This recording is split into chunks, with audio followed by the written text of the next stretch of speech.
నేటిదిన వాక్య ధ్యానం కొరకు సామెతల గ్రంథం 10వ అధ్యాయము 24 వచనంలో రాయబడిన 2వ వాక్య భాగాన్ని చదువుకుందాం. నీతిమంతులు ఆశించున్నది వారికి దొరుకును. చదవబడిన ఈ వాక్య భాగంలోని దీవెన నా ప్రియులకు మీరందరూ పొందుదురుగాక. వాక్య ధ్యానం కొరకే ప్రార్థన. ప్రేమ కలిగిన మా తండ్రి, మీకు వందనాలు. నేడు చదివిన ఈ వాక్యం ద్వారా మీరు మాతో మాట్లాడి మమ్మలను బలపరచమని యేసుక్రీస్తు నామమున బ్రతిమలు ప్రార్థిస్తున్నాము తండ్రి, ఆమేన్. చదవబడిన ఈ వాక్య భాగంలో మానవ జీవితంలో దేవుని యందు విశ్వాసం ఉంచి ఎందరైతే తమకున్నటువంటి అక్కర్లను, అవసరతలను గుర్తించి పలు వాటిని ఆశిస్తూ ఉంటారో వారికి దేవుడు దయచేస్తారు. అందుకనే ఇక్కడ రాయబడిన మాట, నీతిమంతులు ఆశించున్నది వారికి దొరుకును అని. నీతిమంతులు అనంటే ప్రభునందు విశ్వాసం కలిగిన వారు.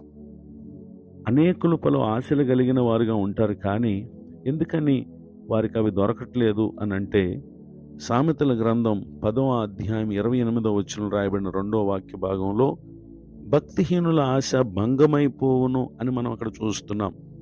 నిజమే, దేవుని యందు విశ్వాసం ఉంచక మనం ఎన్ని ఆశించినప్పటికీ అవన్నీ కూడా భంగమైపోతాయి.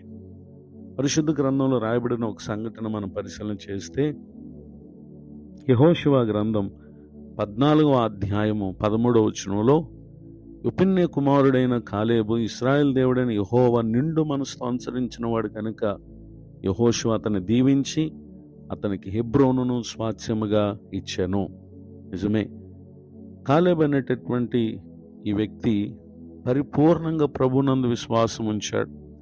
తన విశ్వాసాన్ని చూసినటువంటి మోషే యెహోషువ గ్రంథం 14వ అధ్యాయము 9వ వచనంలో తనతో ప్రమాణం చేసి చెప్పినటువంటి మాటను ఇక్కడ కాలేబు జ్ఞాపకం చేస్తున్నాడు.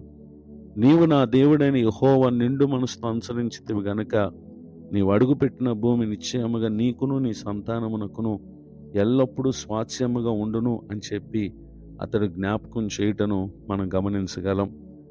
ఈ కాలేబు మాట్లాడుతూ ఆ దినమున యెహోవా సెలవిచ్చిన కొండ ప్రదేశం నాకు దయచేయము అని చెప్పి అతడు యెహోషువతో చెప్పినప్పుడు యెహోషువ అతనికి స్వాస్థ్యముగా హెబ్రోనును ఇచ్చినటువంటి విషయాన్ని ఇక్కడ మనం చూస్తూ ఉన్నాం. నిజమే, ఈ మాటలు వింటున్న నా ప్రియ సహోదరి సహోదరులు, ఎందరో తమ ఆశించినవి దొరకక ఎంతో బాధను, నిరుత్సాహాన్ని, దుఃఖాన్ని వెలబుచ్చుతూ ఉన్నారు.